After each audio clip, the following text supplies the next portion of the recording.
Pemirsa, sebanyak 90 ton sampah diperkirakan muncul setiap hari di tepian Sungai Musi. Kondisi ini menjadi ancaman serius bagi kebersihan sungai sekaligus menjadi perhatian pemerintah Kota Palembang.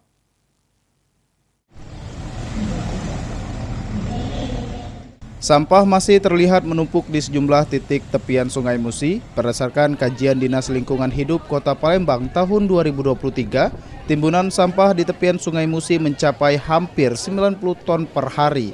Karena itu kesadaran masyarakat untuk tidak membuang sampah sembarangan menjadi kunci mengurangi pencemaran sungai. 2023 kami mengadakan kajian, jumlah timbulan sampah yang muncul di tepian Sungai Musi itu hampir 90 ton per harinya. Maka sangat dibutuhkan langkah-langkah progresif untuk mengurangi itu. Salah satu dari kegiatan ini, dan juga tidak lupa mudah-mudahan efek dari kegiatan ini mungkin masyarakat sekitar melihat ya, ini wong lain yang bersihnya, kami yang nyampahnya. Mungkin mudah-mudahan itu menggugah kesadaran masyarakat untuk tidak buang sampah sembarangan.